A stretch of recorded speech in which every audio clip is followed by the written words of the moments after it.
My keycard didn't work. I tried again, pulled it out slow, swiped hard, nothing. The reader flashed red like it didn't even recognize me. I stood there, outside the main gate of the Harbor Plaza construction site, the same site I'd supervised for over 4 years, like I was some random stranger trying to sneak in. A security guard I didn't recognize leaned out of the booth. "Ma'am, you're not cleared to enter." I stepped up to the glass. "I'm Sabrina Hall, Project Coordination Lead. My badge should work." He didn't even check. "You'll need to contact administration.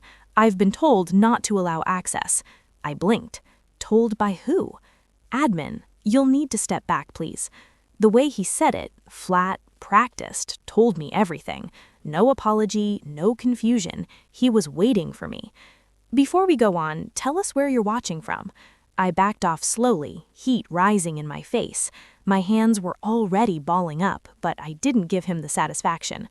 I turned and walked off, cut down the side of the lot, and took the longer route past the loading bay.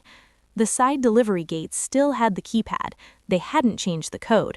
I punched it in, 0457, and the latch clicked open. I slipped inside, past a rusted-out generator, and stepped into the shell of the hotel I practically lived in for the last half-decade. The floor still smelled like concrete, dust, and chemical sealant. Temporary lights flickered overhead, casting long shadows over the beams and exposed wiring. I walked slow, eyes locked on the elevator shafts we'd spent 3 months redesigning after Drake's vision turned into a death trap. There were signs of progress, sure, new drywall, insulated piping, but the bones of it, that was mine. The site map still matched the original plan I'd laid out. I had given up birthdays, vacations, whole damn relationships for this place. I climbed the stairs to the 3rd floor, down the hallway where my corner workspace sat behind temporary walls. No one had touched it. My old drafting board leaned against the far side, edges curled, sketches, permit printouts, HVAC adjustments. My initials were still on the top right corner of every document. She walked in and closed the door behind me. The hum of construction faded. Everything in that room was frozen in time, like I'd just stepped out for coffee and never came back. I sat down in the old swivel chair. It wobbled the way it always did. I looked up at the corkboard, still covered with flagged emails, inspection stamps, my red line notes. This was my war room, my ground zero, and they locked me out like I was never here. I reached into the drawer and pulled out the set of mechanical pencils I'd stashed during Phase 1. Still sharp, still lined up perfectly. I clicked one and started marking up a clean sheet. The vibration in my pocket snapped me back. I checked the screen. A meeting request, site transition briefing scheduled for noon in Conference B. No sender name, no subject details, just that. I stared at it for a second, then stood, tucked the pencil back in the drawer, and walked out. They wanted to play quiet games? Fine. I'd show up dressed for war. I drove home in silence, not trusting myself to speak even to the radio. In the hallway closet, behind the toolbox, I kept an old black blazer, my backup for site visits where someone important might show up. It was a little snug in the shoulders now, but it would do. I buttoned it halfway, twisted my hair into a clean bun, and walked out. The meeting room was on the 3rd floor of the admin building. Glass walls and that fake wood table no one ever liked. Mr. Drake was already inside, standing by the window like he had better things to do. Next to him sat a young woman with the company-issued laptop and the stiffest posture I'd ever seen. He looked up as I walked in. "Sabrina, thanks for making time." I didn't sit, didn't realize I had a choice. The HR girl smiled like she was told to. "We appreciate your punctuality. Let's just get to it." Drake cleared his throat. "Effective immediately, your contract with Fulton Design Group is being concluded." I raised an eyebrow. "Concluded?" He nodded like we were talking about the end of a lease. Due to structural realignment, leadership felt it was the right time to transition key personnel. "That's funny," I said. "I was never part of any alignment meetings." He didn't blink. "It was above your grade level." There it was, the line, the hierarchy. I watched him fidget with the cuff of his sleeve like it was more important than looking me in the eye. The HR girl jumped in, clearly rehearsed.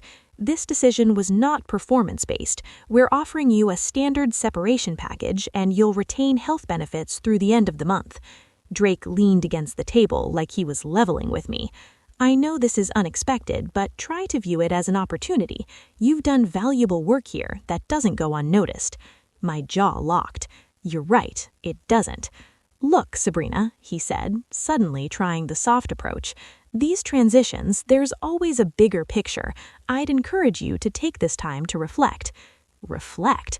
He was talking like I should be grateful, like I was some intern finishing a summer program. I kept my hands at my sides. You could have just said you didn't want me in the picture anymore. That's not what this is. No? Then what is it? The HR rep shifted uncomfortably. We can continue this if needed, but per policy, we'll be escorting you out of the building now. She stood first. I didn't move. You want my badge? I asked.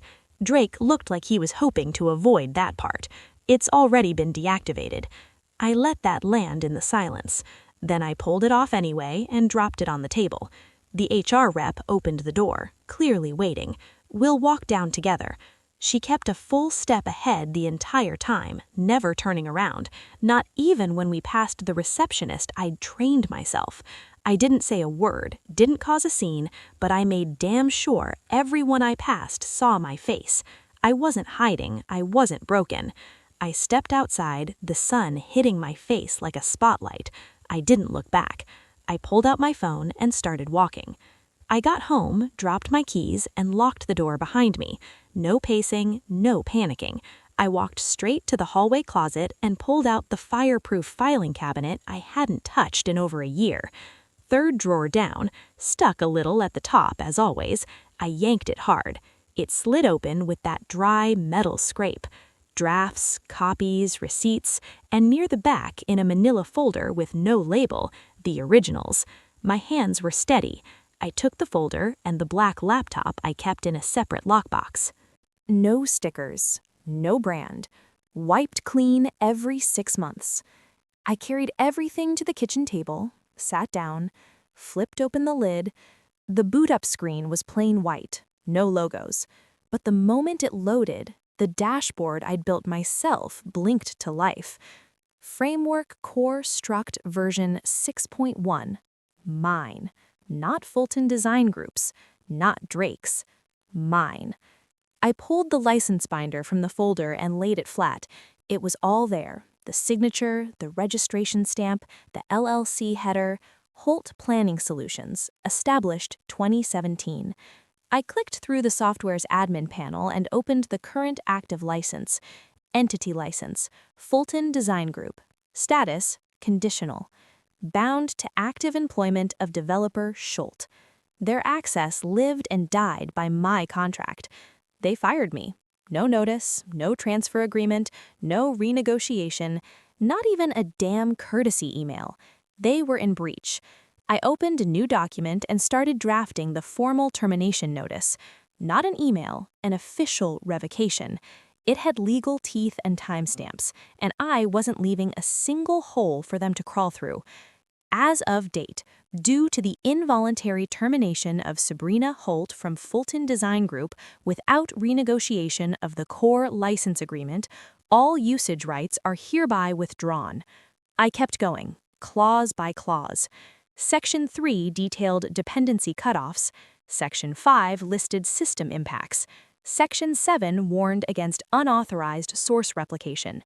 I had written it like a fortress, and now it was holding strong. Once it was ready, I encrypted it, added the digital signature, and queued it with a delay send timer. 48 hours. That was the window I was giving them. Just enough time to see it coming and realize they couldn't stop it. I set the delivery clock. The screen showed the countdown. 47, 59, 58. Then I closed the lid, stood up, and poured myself a glass of cold water. No rage, no shaking, just sharp focus, like flipping a switch. They erased me like I was some intern who got in the way. Now they'd see what happens when the foundation walks out first. The next morning, I took the train into Midtown with a flash drive in my coat pocket and a folder of printed docs under my arm. Frank's office hadn't changed. Same frosted glass door, same crooked blinds. The secretary waved me through without asking. His door was open, jazz playing low from a speaker behind his desk.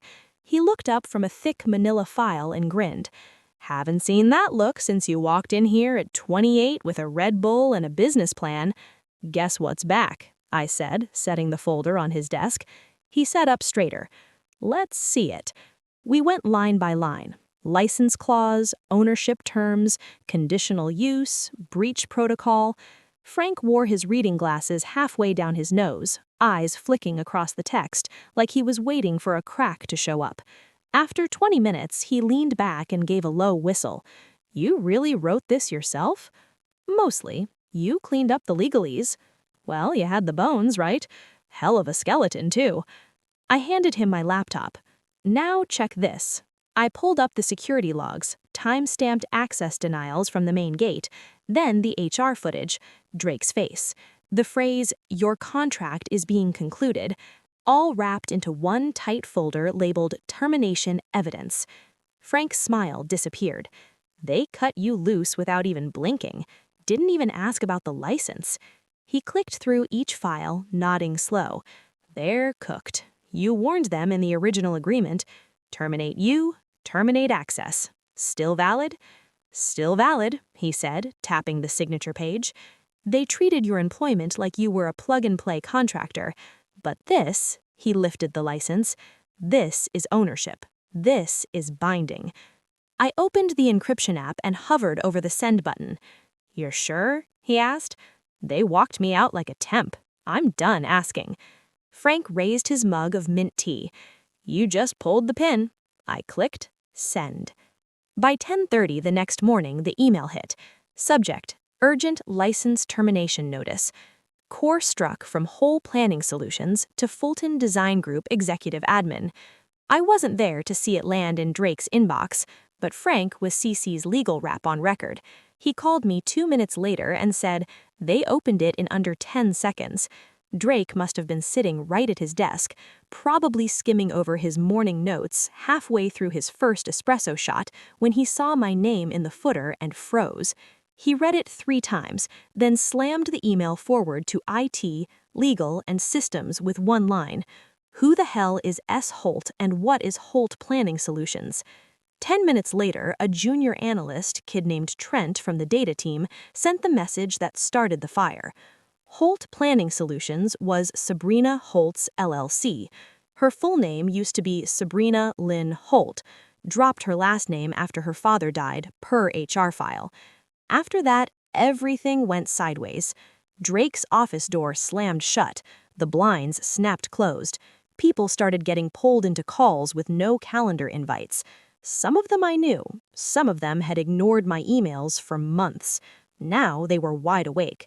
The compiled software they'd been running, the beautiful, efficient, plug-and-play system that made all their forecasts look like magic, it wasn't theirs. It never had been.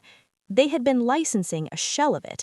No source access, no backups, no permission to clone, replicate, or modify, and that's exactly what they'd tried to do.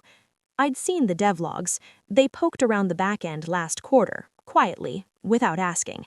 Now, the timer I'd set triggered a chain reaction. Licensing credentials were revoked. Access tokens failed to authenticate.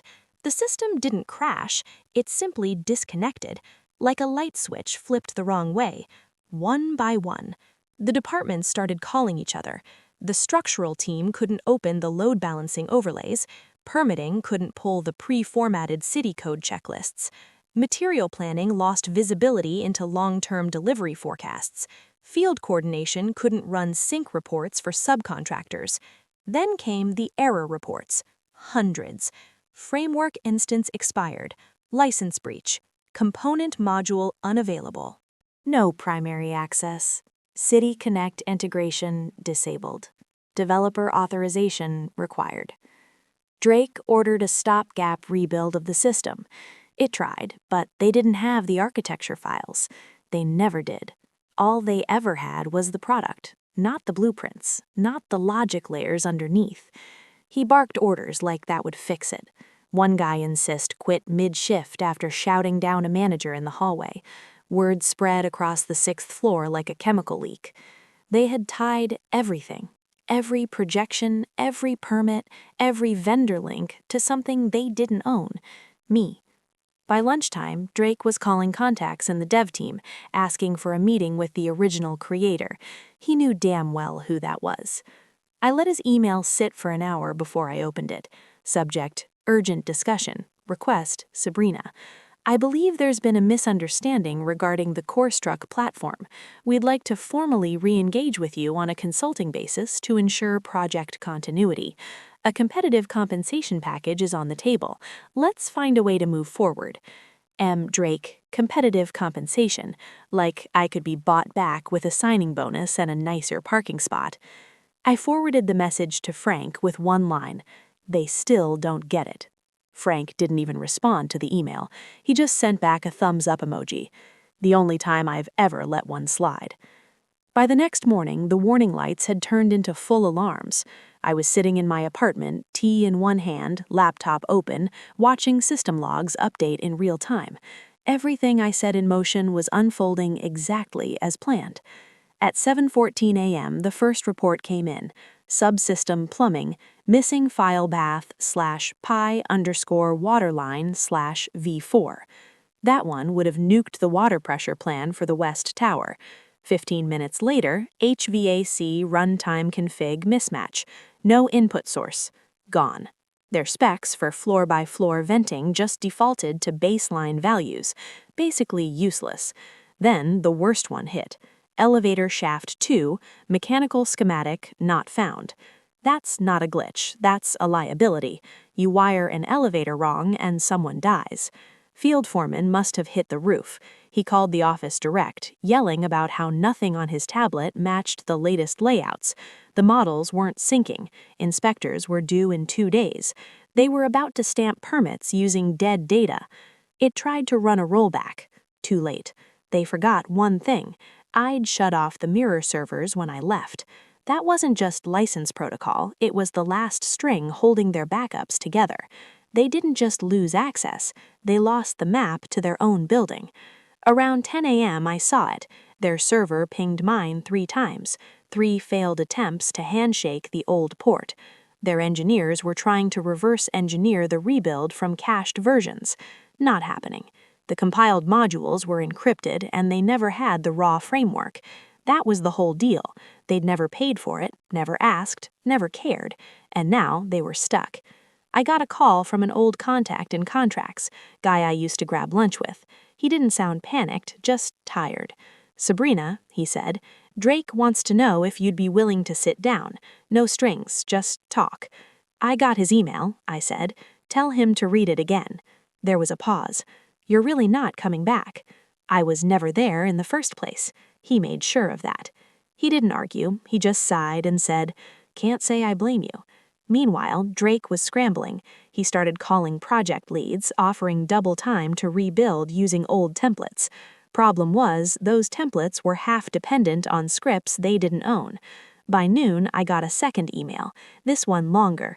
Subject, revised offer, please read, Sabrina. We understand the importance of your work and sincerely regret how things were handled. I've authorized a full review of your original contract, and I'm prepared to offer you a senior systems architect role, flexible terms, stock options, and naming rights on the software. We'd like to avoid litigation. Please call me directly. Let's make this right. Michael Drake. He still didn't get it, still thought I wanted a corner office and my name on some interface window. I forwarded the email to Frank. Subject, they still don't get it. Then I shut the laptop and went back to drinking my tea. I finished my tea, grabbed my backpack, and drove downtown, not to an office park or some polished high-rise. I pulled into a run-down strip off Willocks near the freeway. Shared workspace, month-to-month lease, barely any parking, but the front desk didn't blink when I gave my name. Unit 204 is open, the guy said, handing me a chipped key. North corner has windows. That was enough. The room was 12 by 12, old tile floors, scoffed white walls, one long window facing a delivery alley. No desk, no chair, just space. I stood in the middle of it and exhaled for what felt like the first time in weeks. I set up the laptop on the floor, logged in, and pulled up my old business registration. The paperwork was dusty but still valid. I updated the name. Holt Planning Solutions. LLC became Holt Planning and Analytics. Then I opened a blank site builder template and spent the next 4 hours building a skeleton. No branding, no logo, just the essentials. Planning, forecasting, permitting, real-time analytics, simple contact form, 1-sentence bio, no photo. When it was live, I closed the browser and stared at the ceiling. I didn't post anything. No social media, no calls to old contacts, no dramatic launch. Didn't matter. The first email came in at 5:42 p.m. Subject, heard what happened, let's talk. Then another. We've got 2 projects stalled in review. Can you consult on the zoning packages? Then this one. We've been looking for someone like you. By 8 p.m., I had 17 messages. By midnight, 36.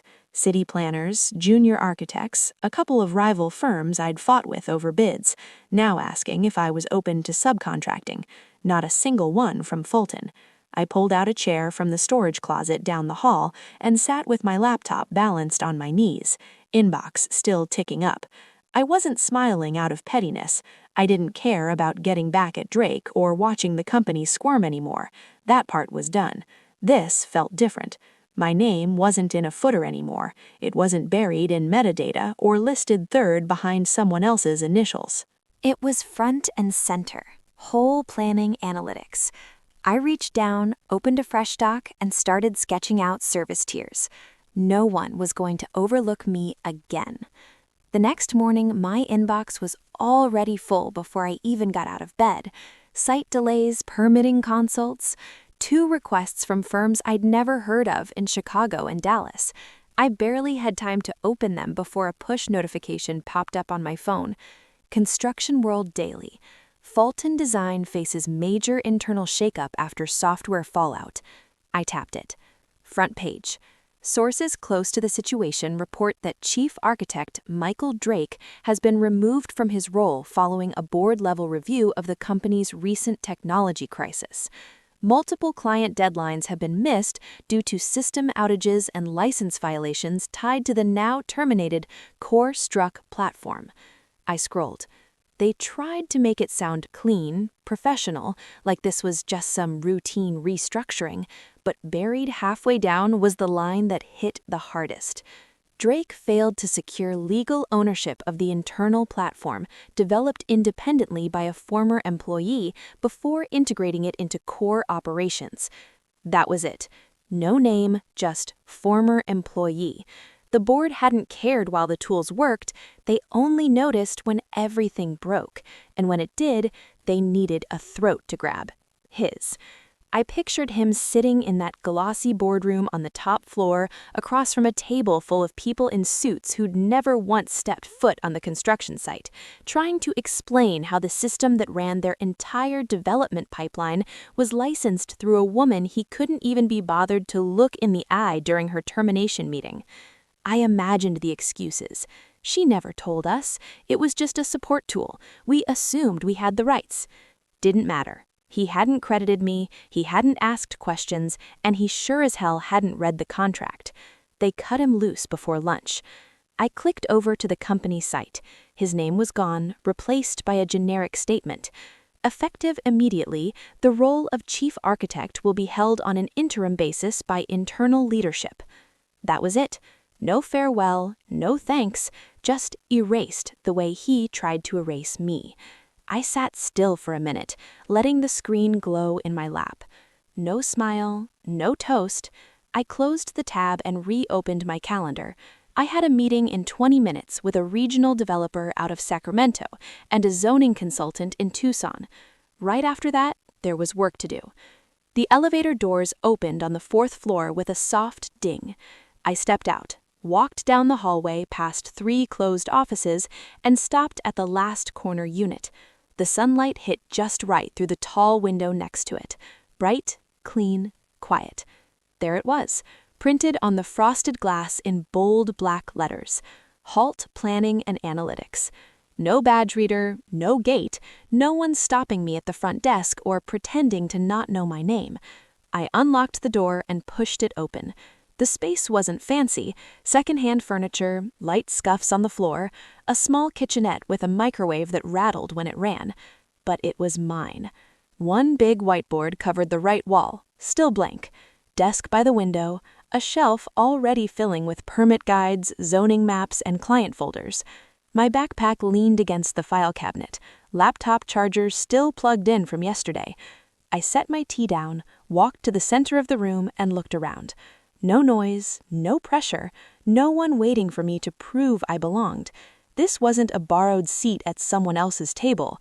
This was the table. I picked up a black marker from the tray and uncapped it. On the whiteboard, I wrote in block letters, Phase 1, Collaborate, Don't Erase. I stepped back and looked at it for a second. Solid, no fluff, just the rule. Then I sat down, opened my laptop, and clicked into the inbox. New requests. One from a transportation engineer in Portland, one from a builder in Raleigh, a third from a community co-op in Detroit asking if I'd speak at a planning roundtable. They weren't here to steal my work. They weren't asking me to stay quiet in the back. They wanted what I built because they knew who built it. I took a sip of tea, clicked reply, and got to work.